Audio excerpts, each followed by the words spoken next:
Chicken షాపుల యజమానులు సమరశంఖం పూరిస్తున్న పరిస్థితి కూడా ఉంది. అసలు ఎందుకు ధర్నా చేస్తున్నారు అనేది తెలుసుకునే ప్రయత్నం చేద్దాం. చెప్పండి అన్న, ఎందుకు ధర్నా చేస్తున్నారు? ధర్నాకి ముఖ్య ఉద్దేశం ఏంటి అసలు? సార్, మేము గత 6 నెలల నుంచి మాకు కంపెనీలు అప్ అండ్ డౌన్ రేట్ ఇవ్వడం జరుగుతుంది. మేము అది కోరుతూ కంపెనీలను కూడా రిక్వెస్ట్ చేయడం జరిగింది. వాళ్ళు మా మాట పట్టించుకోవడం జరిగింది. కాబట్టి మేము నిన్న మొన్న కూడా 5-6 రోజుల నుంచి డైలీ పేపర్ ముఖంగా మీడియా ముఖంగా గవర్నమెంట్ దృష్టికి చేరాలని చెప్పి తెలంగాణలో మొత్తం ఎన్ని డిస్ట్రిక్టులు ఉన్నా అన్ని డిస్ట్రిక్ట్లలో 1వ తారీఖు బంద్కు భారీ ఎత్తున తరలి రావాలని, ధర్నా చౌక్ రావాలని చెప్పి పిలుపునియడం జరిగింది సార్. ఇప్పుడు ఏం చెప్తున్నారు అంటే, ప్రభుత్వంలో ఉన్న వాళ్ళు మీరంతా కల్తీ చికెన్ అమ్ముతున్నారు, స్టాక్ చికెన్ అమ్ముతున్నారు, అందుకనే ఇదంతా రేట్లను తగ్గించామని చెప్పేసి మాట్లాడుతూ ఉన్నారు. సార్, మాకు ఇచ్చేదే రేటు, వాళ్ళు పేపర్లో ఈ రేట్ అమ్మని డిసైడ్ చేసేది వాళ్ళే ఒక పేపర్ రేటు డిసైడ్ చేస్తారు. మాకు మేము ఎట్లా ఎక్కువ అమ్ముతాం మాకేం లాభము? ఇప్పటికే లాభాలు లేకని నా నష్టాల బాటలో పడ్డాము. ఏడికెళ్ళి తక్కువ చేయగలుగుతాం? మీరు మా వెంబడి వస్తే ఏ హోటల్కి ఏ కంపెనీలు ఎంతెంత మైన్ ఇస్తున్నాయని మేము ప్రూఫ్ చేయగలుగుతాం. ఏదైనా చిన్న రీటైల్ దుకాణం ఎవరు ఇస్తున్నారు అనేది వాళ్ళని ఒక్కరినన్నా ప్రూఫ్ చేయమని. ఇది మొత్తం రిటైల్ వ్యవస్థ ఈ బడా కంపెనీల కబంధ హస్తాలలో ఇరుక్కపోయింది. దాన్ని విడిపించాలని చెప్పి గవర్నమెంట్ వేడుకోవడం జరుగుతుంది. ఇప్పుడు హైదరాబాద్ లో ఎక్కడ చూసినా కూడా పూర్తిగా కల్తీ చికెన్ ఇదంతా కూడా సీజ్ చేస్తున్న పరిస్థితి, స్టాక్ ఉన్నదంతా కూడా సీజ్ చేస్తున్న పరిస్థితి. అందుకనే రేట్లు తగ్గించాలని చెప్పేసి మాట్లాడుతూ ఉన్నారు. లేదు సార్, అది ఎవరో ఒకరు చేస్తున్న పని సార్. అవి కూడా ఈ పెద్ద కంపెనీలకు లింక్ ఉండేవే. వాళ్ళు ఏం చేస్తారంటే ఆ పెద్ద కంపెనీలలో ఉన్న బోన్లెస్ అవే తీసుకొచ్చి నిల్వ పెట్టుకోవచ్చు. అవి మా చిన్న రిటైల్ సంస్థలకు సంబంధం లేదు.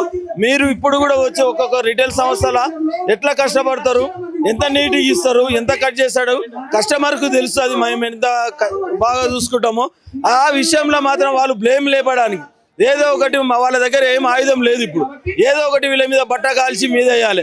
వీళ్ళని ఒక్క అసోసియేషన్ మొత్తం విడదీయాలి, వీళ్ళు ఒక్క తాటి మీద లేకుండా చేయాలని దురుద్దేశంతో వాళ్ళు చేస్తున్న గేమ్ లో భాగమే ఆ ప్లాన్ సార్. చెప్పండి, మీరు చెప్పండి, ఎక్కడి నుంచి వచ్చారు మీరు? సార్, నా పేరు శ్రీనివాస్ యాదవ్, తుర్కంజాల నుంచి వచ్చినాం. తుర్కంజాల అధ్యక్షుడు సార్ నేను. మాది మొత్తం ప్రతిపాదన మా మార్జిన్ మాకు కావాలి సార్. మా మార్జిన్ మాకు వచ్చేంత వరకు ఈ పోరాటం ఉధృతం చేస్తూనే ఉంటాం. ఈ పోరాటాలు మాకు ఇంతమందికి 40 రూపాయలు 45 రూపాయలు వచ్చే మార్జింగ్ ఇప్పుడు ఏకదాటిగా 8 రూపాయలు 10 రూపాయలకు చేసేసారు. మేము ఎట్లా బతకాలి సార్? మేము 15 సంవత్సరాలు ఉన్న మార్జింగ్ని అదే మార్జింగ్ అడుగుతున్నాం ఇప్పుడు మటుకు కూడా.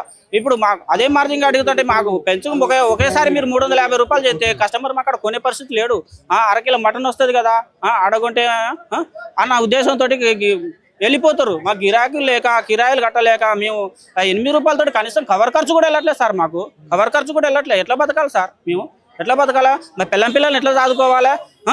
హైదరాబాద్ లో ఎక్కడ చూసినా కూడా కల్తీ చికెన్ లేకపోతే స్టాక్ చికెన్ అంతా కూడా అధికారులు సీజ్ చేస్తున్న పరిస్థితి. అందుకనే ఇదంతా జరుగుతుందని చెప్పేసి కూడా చాలా మంది మాట్లాడుతూ ఉన్నారు. ఎట్లా చూస్తారు? ఇదంతా జరిగితే 350 రూపాయలు ఎందుకు పెరుగుతుంది సార్? 350 రూపాయలు ఎవరో చేసిరని అందరు పొట్ట మీద కొట్టొద్దు కదా. చేసినోని పట్టుకోండి, చెయ్యండి. మేమైతే అలాంటి పరిస్థితులలో మేము లేవు సార్. మాకు మాత్రం మార్జింగ్ రాక ఈ రోడ్లు ఎక్కినా మేము పొద్దున్న లేచి బిచ్చగాళ్ళగా 7 గంటలకు వచ్చి 10 గంటల దాకా షాపులో కూర్చొని అరకిలో ఓడుకుంటాడు, 1/2 కిలో ఓడుకుంటాడు, ₹1 ఎట్లా వస్తుందా అని ఆలోచించుకొని మేము ఉండేటోళ్ళం సార్. మాకు మార్జింగ్ తీసేసి మేము 8 రూపాయలు 5 రూపాయలతో ఎట్లా బతకాలి సార్? అదే 10 సంవత్సరాలు ఉన్న కిరాయిలు పెరిగాయి, ఇంటి ఖర్చులు పెరిగాయి, మళ్ళీ పిల్లగాల ఫీజులు పెరిగాయి, అన్ని పెరిగాయి. మీరు 5 రూపాయలు 10 రూపాయలు ఇస్తే మేము ఎట్లా బతకాలి? ఏకదం 350 రూపాయలు చేసిర్రు. 350 నుంచి మీ ధర్నా అనేసరికి టకా 90 రూపాయలు తగ్గించేసారు. ఎట్లా తగ్గుతాయి? ఎట్లా సాధ్యమైంది? చరిత్రలోని ఇదే ఫస్ట్ టైం తగ్గించుడు. ఎట్లా సాధ్యమైద్దా? సాధ్యం కానే కాదు. మీ స్వలాభాగాల కోసం పెంచుకుంటారు, మీ మార్జిన్లు మీరు పెంచుకుంటారు. మాకు ఇట్లా మీ రోడ్ల మీద ఉండాలా? మేము ఎట్లా బతకాలి? అదే సార్, మా మార్జింగ్ మాకు వచ్చేదాకా మేము ఈ ధర్నా కొనసాగుతూనే ఉంటాం, ఇంకా ఉధృతం చేస్తూనే ఉంటాం. చెప్పండి అన్న, ఎక్కడి నుంచి వచ్చినా అసలు ఎందుకు పని చేస్తాం? మేము యూసఫ్ కూడా అండి, హైదరాబాద్ లో యూసఫ్ కూడా నుంచి వచ్చామండి. ఈ రోజు ఈ ధారణ ఏర్పరచారండి. ఈ ధారణలో మేము పాల్గొన్నాము. ఈ ధారణ ఎందుకు చేస్తున్నామంటే మేము మా యొక్క మార్జిన్ ఇదివరకు చికెన్ షాపుల్లో ఈ పోల్ట్రీ సంస్థలో 20-25 రూపాయలు ఇచ్చేదండి. ఇప్పుడు 8 రూపాయలు 10 రూపాయలు కూడా ఇవ్వట్లేదండి. సో దీనివల్ల మాకు చాలా నష్టాల్లో కూరుకుపోయినాము. మేము ప్రతి నెల 25,000 రెంట్ కట్టాలండి. 18,000 రూపాయలు ఒక లేబర్కి ఇచ్చి మేము పని చేస్తూ కరెంటు బిల్లులు కట్టుకుంటూ గవర్నమెంట్కి ట్రేడ్ లైసెన్సు మరియు గవర్నమెంట్కి లేబర్ లైసెన్సు మరియు ఫుడ్ లైసెన్స్లు కడుతూ ప్రతి నెల 3,000 రూపాయలు గవర్నమెంట్కి చెల్లిస్తూ గవర్నమెంట్కి కూడా మేము లాభాన్ని చేస్తూ ఉన్నామండి. దయచేసి ఈ మా యొక్క కోళ్ల పరిశ్రమ శాఖ మంత్రులు ఎవరైతే ఉన్నారో వీళ్ళందరూ మీరు కలిసి ఒక్కసారి మీరు ఈ బడా బాబులు బడా కంపెనీల వాళ్ళ నుంచి మీరు వీళ్ళని పిలిపించి విచారించి మీరు కూడా మా యొక్క చికెన్ షాప్ అసోసియేషన్ చికెన్ వ్యాపారులకు మీరు మా లాభాలు చేకూర్చాలని మా యొక్క పోరాటం ఇక్కడ ఈరోజు ఈ యొక్క ధార్నా చౌక్లో నిర్వహించామండి. దయచేసి మాకు ఈ యొక్క మ్యాక్స్ న్యూస్ వాళ్ళు మాకు ఈ యొక్క సహకారం ఇచ్చినందుకు చాలా చాలా ధన్యవాదాలు. అయితే పూర్తిగా కూడా ప్రభుత్వంలో ఉన్న వాళ్ళు ఏం చెప్తున్నారంటే ఇదంతా కూడా కల్తీ చికెన్ అమ్ముతున్నారు, లేకపోతే స్టాక్ పెట్టిన చికెన్ అమ్ముతున్నారు. గత నెల రోజుల్లోనే దాదాపు ఎన్నో టన్నుల వేస్ట్ చికెన్ ని సీజ్ చేసామంటూ కూడా చెప్తున్నారు. ఎట్లా చూస్తారు? ఇప్పుడు ఈ యొక్క చికెన్ డెలివరీస్, ఈ యొక్క చికెన్, ఈ యొక్క మైనస్ మెటీరియల్, ఇవన్నీ క్వాలిటీస్ అని తయారు చేసేది మీ యొక్క వ్యవస్థనే. మీ యొక్క వ్యవస్థ నుంచే పుట్టుకొస్తున్నాయి ఇవన్నీ వ్యవస్థలు. మీలాంటి వాళ్ళే చిన్న చిన్న మీ వ్యాపారులకు ఇచ్చేసి ఈ కుళ్ళిపోయిన మాంసాలు, ఈ మధ్య ఇప్పుడు అన్ని కుళ్ళిపోయిన మాంసాలు ఇవన్నీ మీరు ఇచ్చే ఈ యొక్క మైనస్ మెటీరియల్ వల్లనే ఇవన్నీ వ్యవస్థలు పుట్టుకొస్తున్నాయి. ఈ యొక్క మార్జిన్లు అమ్ముకోలేక ఇలాంటి వ్యవస్థలు పుట్టుకొచ్చి ఇవన్నీ వ్యవస్థలు అమ్ముతూ ఉన్నారండి మార్కెట్లో. ఈ యొక్క వ్యవస్థ ఈ యొక్క చికెన్ తినే ఎవరైతే ఉన్నారో కస్టమర్లకి వీళ్ళందరికీ ప్రాణ అపాయంగా ఉంటుందండి. దయచేసి మీరందరూ చొరవ చేసుకొని మీరందరూ గవర్నమెంట్ కూడా మాతో పాటు సహకరించి మీరు కూడా మాకు ఈ యొక్క విన్నపాన్ని మేము వినిపించుకుంటున్నామండి. ఎందుకంటే ప్రతి సంవత్సరం 3,000 రూపాయలు మీకు మా నుంచి మీకు 3,000 రూపాయలు లాభం పొందుతుందండి. దయచేసి మీరు కూడా మాకు చొరవ చూపించి మీరు కూడా కల్పితం చేసుకొని మా యొక్క డిమాండ్స్ని వచ్చేలాగా పోరాటం చేస్తుంటాము మేము. ఇంకా మీరు కూడా మాతో పాటు సహకరించాలని ధన్యవాదాలు చేసుకుంటూ జై హింద్. ఎట్లా చూస్తారు? మీరేమో ధర్నాలు చేస్తా ఉన్నారు, ఇప్పుడేమో ప్రభుత్వం ఏమో రేటు తగ్గిస్తూ ఉంది. ఎట్లా చూస్తారు? ఇది ఎట్లా చూస్తా అంటే ఒక వారం కింద 350 చికెన్ ఉండే, ఇప్పుడు ఏమైందంటే వారంలో ఒక 3 వారాల్లో 100 రూపాయలు తగ్గించినారు. మన మార్జింగ్ ఏముంది 6 మంత్స్ ఉంది, మార్జింగ్ ఇస్తలేరు. ప్రాబ్లం అయినా అన్ని చికెన్ షాప్ తెలంగాణ వస్తుందంగా ప్రాబ్లం అయిపోతుంది. దాని గురించి ధర్నాలో కూర్చున్నాం మేము. ఇప్పుడు ప్రభుత్వంలో ఉన్న వాళ్ళు ఏం చెప్తున్నారంటే ఇదంతా కూడా కల్తీ చికెన్, మొన్న ఒక నెల రోజులుగా ఎన్నో టన్నుల చికెన్ ని మేము పట్టుకున్నాం, మొత్తం అంతా ఫ్రీజర్ లో ఉంచి కల్తీ చికెన్ అమ్ముతున్నారంటూ కూడా మాట్లాడుతూ ఉన్నారు. అది కల్తీ చికెన్ ఏమంటే ఫ్రీజర్ లో పెట్టేదంటే ఢిల్లీ అంటే ట్రాన్స్ఫర్ వస్తుంది. ఎంత మెట్రో ఉంటుంది, పెద్ద పెద్ద అవుట్లెట్స్, అలా డేట్ అయిపోతుంది. ఆ డేట్ వచ్చి అయినా తక్కువ రేట్లో అమ్ముకుంటారు. మనం అట్లాంటి అమ్ముకోం. మనం చికెన్ అంటే ఫ్రెష్ కోళ్ళి కట్ చేస్తాం, కస్టమర్ నీట్ ఇస్తాం. అదేంటే ఓకే, అదే మనకు అది సంబంధం లేదు. అది క్లోజ్ పెట్టి మనం ఫ్రిడ్జ్లో పెట్టి అదే అమ్మడం సంబంధం ఉండదు మనకు. అది ఇది మేమంటే ఫ్రెష్గా మనం కోళ్ళి కస్టమర్ మీకు చికెన్ కోళ్ళి కిలో కూర కావాలంటే ఓ కోడి కట్ చేసి మేము ఇస్తాం అంతానే. మీకు మీరు ఏమని డిమాండ్ చేస్తున్నారు? ప్రభుత్వం ఏమి డిమాండ్ ఏం చేయలేదు. మన మార్జింగ్ ఏముంది 20 years 15 years బ్యాక్ సైడ్ మార్జింగ్ ఏమొచ్చింది, ఆ మార్జింగ్ మనకు కావాలంటే అని కోరుకుంటున్నాం అంతేనా సార్. ముఖ్యంగా మా మార్జిన్ తగ్గించేసిండ్రు. రిటైల్ షాప్ అసోసియేషన్ మార్జిన్ తగ్గించింది. ఆ మార్జిన్ యాజ్ ఇట్ ఈస్ అంటే ఆ గత 6 నెలల ముందు ఎట్లా ఉండేనో మాకు అలా 6 నెలలు కాదు, దాదాపు 40-45 ఏళ్ళ నుంచి మాకు మార్జిన్ ఇచ్చేది. ఈ మార్జిన్ తగ్గించడానికి రీజన్ ఏంటంటే వాళ్ళు కార్పొరేట్ షాపులు పెట్టుకోవాలన్న ఆలోచనలో మరి వాళ్ళకి మీకు లేని లాభం వాళ్ళకి ఎట్లా ఉంటుంది అంటే వాళ్ళది ఉంటుంది, మంచి చెడు అన్నీ ఉంటాయి. వీక్ బర్డ్స్ ఉంటాయి, డెడ్ బర్డ్స్ ఉంటాయి, అన్నీ ఉంటాయి. ఇవన్నీ ఉన్నాయి వ్యవస్థ పుట్టినప్పటి నుంచి. గత నెల రోజులుగా ఎక్కడికక్కడ ఏదైతే ఫ్రీజర్ చికెన్ అంతా కూడా సీజ్ చేస్తున్న పరిస్థితి, స్టాక్ ఉన్న చికెన్ కూడా సీజ్ చేస్తున్నారు, చాలా చికెన్ షాపులు కూడా సీజ్ చేస్తున్న పరిస్థితి. ఇదంతా దీని వెనకాల ఉన్న ప్లాన్ అంటారా? 100% అది కరెక్ట్ బ్రదర్. అది ఎలా వస్తుంది అనేది మీకు నేను చెప్తాను. ఇప్పుడు ఒక సమ్మర్ బ్యాచ్లలో మ్యాక్సిమం ఒక 20-30% ఫెయిల్ బ్యాచ్లు ఉంటాయి. ఆ ఫెయిల్ బ్యాచ్లు ఉన్నప్పుడు ఫార్మర్ చెప్తాడనమాట, అయ్యా నా ఫామ్ ఫెయిల్ ఉన్నది, మరి దీన్ని ఏం చేయాలి? అప్పుడు ఎవరైతే ఇంటిగ్రేషన్ వాళ్ళు అయితే ఇంటిగ్రేషన్ వాళ్ళు, ఓన్ ఫార్మ్ అయితే ఓన్ ఫార్మర్ ఉంది. ఇది తెచ్చే వాళ్ళ గోడౌన్స్ వేరున్నాయి. అవి ఎక్కడో నేనేది వాస్తవమైన ఫీల్డ్లో ఉన్నా నాకు తెలియదు. ఎందుకంటే మేము న్యాయంగా ఇప్పుడు సపోజ్ ఒక దొంగ ఉంటాడు, మనం ఇంటి యజమాని ఏం చేస్తాడు, తాళం తీసుకొని లోపలికి పోతాడు.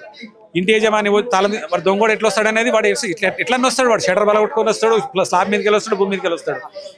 వీళ్ళు హోటల్కి సప్లై చేసేవాళ్ళు, ఫ్రోజింగ్ చేసేవాళ్ళు, వీళ్ళ వ్యవస్థ వేరుంటుంది. అది ఎట్లుంటుంది అనేది మీరే బయట తీయాలి. నేను దానికి హెల్ప్ చేయమంటే చేస్తాను. ఆ వీక్ బర్డ్స్ ఎప్పుడు ఉంటాయంటే దాని కోడిని పట్టి ఇట్లా ఉల్టా చేసినప్పుడు బ్లడ్ సర్క్యులేషన్ కిందకి వచ్చి చనిపోతుంది. వాళ్ళు చనిపోయినాయి, బతికినాయి, డిసీజ్ అయినాయి అన్ని తీసుకొచ్చి ఒక కోల్డ్ స్టోరేజెస్ ఉంటాయి, అక్కడ స్కిన్ అవుట్ చేసి వాళ్ళు కోల్డ్ స్టోరేజ్లలో పెడతారు. దీన్ని హోటళ్లకు, ఫాస్ట్ ఫుడ్లకు ఈ రోజు 400-450 రూపాయలు బోన్లెస్ సప్లై మాకు వర్కౌట్ అవుతుంది. యాజ్ ఏ రిటైలర్గా లైవ్ సెంటర్లలో 450 రూపాయలు బోన్లెస్ సప్లై మాకు వర్కౌట్ అవుతుంది. 400 వర్కౌట్ అయితే మీరు 450-400 వరకు అమ్మాలి. ఇలా 200 రూపాయలకే బోన్లెస్ ఇస్తారు వాళ్ళు. ఎట్లిస్తారో మీరు ఆలోచించండి, ఎట్లిస్తారో మీరు ఆలోచన. సపోజ్ ఆయిల్ ఉంది, పల్లి నూనె 3 కిలోలన్నర పల్లీలు ఒరిజినల్ తీసుకుంటే 1 కిలో ఆయిల్ వెళ్తాయి. మీరు పల్లీలు తీసుకొని గానుగాడి ఇవ్వండి, అది ఎప్పుడైతే నాకు 600 రూపాయలు, నేను అదే తింటాను, నాకు 600 రూపాయలు కిలో నూనె పడుతుంది. ఇలా 100 రూపాయలకి నీకు లీటర్ ఆయిల్ దొరుకుతుంది. ఏం దొరుకుతుంది అన్ని కొన్ని రిపెండ్స్ ఉంటాయి అన్నమాట. రిపెండ్స్ అంటే కొన్ని కెమికల్స్ ఉంటాయి. నీకు కిలో పల్లీలు వేసినప్పుడు 90% పల్లి వెళ్తుంది, పల్లి నూనె వెళ్తుంది. ఇది నేను పల్లి నూనె కూడా నాకు అనుభవం ఉంది. మీకు ఇప్పుడు కేఎఫ్సి చికెన్ ఇది కూడా తక్కువకి వస్తుంది కదా మరి. కేఎఫ్సి అనేది అతను ఒక మనిషి. అతను మీరు స్టోరీ చూడండి, అతను 65 ఏళ్ళ వరకు బతకలేని పరిస్థితిలో తాగి పడిపోతుండే. అప్పుడు ఆ టైంలో ఏం చేసిండు, అతను ఒక రెసిపీ వస్తాడు, అతను కుక్ అతను ఒక రెసిపీ తయారు చేసిండు. ఆ రెసిపీని మనోళ్ళు ఏం చేసిరంటే ఈ రోజు వానికి 25,000 షాపులు ఉన్నాయి కేఎఫ్సీకి. అమెరికాలో లెగ్ పీసులు తిన్నారు. ఒక ఎన్ఆర్ఐగా చెప్తున్నా, నేను అమెరికాలో 10 ఏళ్ళు ప్రోడక్ట్లో పనిచేసి వచ్చిన. లెగ్ పీసెస్ మాత్రం తినరు. మన దగ్గర లెగ్ పీసెస్ అటు ఎట్లుంటాయంటే స్క్రాబ్లు వేసేస్తారు. ఆ స్క్రాబ్ను వాళ్ళు స్టోరేజ్ చేస్తారు. ఒబామా ఫస్ట్ ప్రెసిడెంట్ అయినప్పుడు ఒబామా నేను ఒక హోటల్లో కలిసి తిన్నాం. అతను ఏం చెప్పిండంటే, ఒక చికెన్ సెంటర్లో ఉండి ఒబామా ఏం చెప్పిండంటే, మీరు ఇండియా వాళ్ళు రిటర్న్ లెగ్ పీసులు తీసుకోకపోతే మీతో ఏ బిజినెస్ చేయలేమని. ఒబామా మీరు చూడండి, మీరు బ్యాక్ దాని హిస్టరీ తీయండి. ఆ లెగ్ పీసులన్నీ ఆ కేఎఫ్సి అనే సంస్థలన్నీ తీసుకొచ్చేసి $1 బాక్స్ అంటే కిలోల లెక్క, వాడు 100 కిలోలు వేయచ్చు, 50 కిలోలు వేయచ్చు. నేను అవే తినేది రోజు. నా ఫుడ్డే అది. అమెరికాలో రోజుకి 20-30 లెగ్ పీసులు డీప్ ఫ్రై చేసుకొని తినేది. అన్నం లేదు, ఎందుకంటే మనకు ఆగం కదా. వాళ్ళు తినరు, ఫ్యాట్ % ఎక్కువ అని వాళ్ళు తినరు. అయితే ఆ కేఎఫ్సీడు ఆ పడేసేదంటే అమెరికాలో భాషలో చెప్పాలంటే ట్రాష్. అది ఆ ట్రాష్ని తీసుకొచ్చి వాడు ఒక రెసిపీ తయారు చేసి మనకు అలవాటు చేసి. అది అమెరికాలో అట్లా దొరుకుతుంది, ఇక్కడ మరి ఎట్లా వచ్చేది అక్కడ నుంచి ఎక్కువ వస్తుంది. ఇక్కడ కూడా ఈ ఇంటిగ్రేషన్ వాళ్ళు సప్లై చేస్తారు. ఎట్లా సప్లై చేస్తారు, ఇప్పటిదాకా మీకు చెప్పినా కదా, బోన్లెస్ చెస్ట్ పీస్, లెగ్గులు అన్నీ కేఎఫ్సీకి. మీరు చికెన్ షాప్కి వెళ్ళి, మీరు ఏ షాప్ కన్నా వెళ్ళి నాకు బోన్లెస్ ఈరోజు 200 దొరుకుతుందా, లెగ్ పీసులు 200కి ఇస్తారా అని అడగండి. ఇంటిగ్రేషన్ వాళ్ళు కానీ ఎక్స్పోర్ట్ చేస్తుంది కానీ దొరుకుతుంది. మనమే ఇక్కడ నుంచి పంట పండించి పంపిస్తాం చికెన్, వాళ్ళు ఓన్లీ లెగ్గులు మళ్ళీ మనకు రిటర్న్ పంపిస్తారు. ఇది నేను చెప్పడం కాదు. I think 2007-8 America Obama first president అయినప్పుడు ఇండియా వాళ్ళు మీరు లెగ్ పీసులు తీసుకపోతే మీద బిజినెస్ చేస్తామని స్టేట్మెంట్ ఇచ్చిండు. ఇప్పటికి అదే జరుగుతుంది. మళ్ళీ అంటే మొత్తం అక్కడ నుంచి అని కదా, ఇక్కడ తక్కువ పడ్డాయి కూడా. ఇప్పుడు నేను చెప్పినా కదా, ఇంటిగ్రేషన్ వాళ్ళు ఎవరైతే ఈ చికెన్ లెగ్ పీసులు, వింగ్స్, బోన్లెస్ ఇవన్నీ సప్లై చేసేవాళ్ళు, వీళ్ళు కూడా అదే రేటుకు మనకు అమెరికాకి వచ్చే రేటుకి సప్లై చేస్తారు. వాళ్ళకి ఎందుకు అంత తక్కువ రేటుకి దొరుకుతుంది, మనకి ఎందుకు తక్కువ రేటు దొరుకుతుంది? ఇప్పటిదాకా మీకు అదే చెప్పిన. ఈ పర్సెంటేజ్ ఏదైతే వీక్స్ ఉంటాయో, డెడ్ బర్డ్స్ ఉంటాయో, ఇవన్నీ ప్రజల ఆరోగ్యం పాడవుతుంది కదా దీనివల్ల. ప్రజల ఆరోగ్యం పాడు చేసిన ఎవరు చూస్తారు బ్రదర్? ప్రజల ఆరోగ్యం పాడు చేయాలని నాకు తెలుసు, నేను తినా.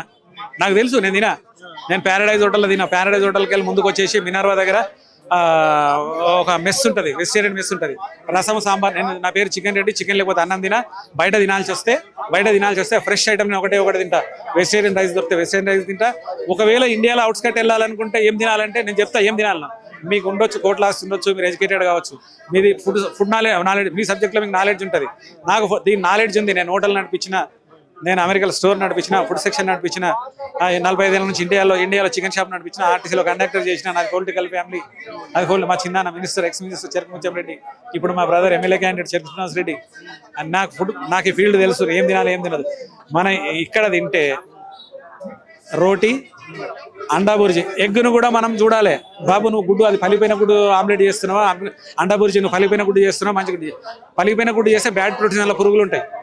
వాళ్ళకి సగం రేట్కే వస్తాయి ఈ గుడ్లు కూడా.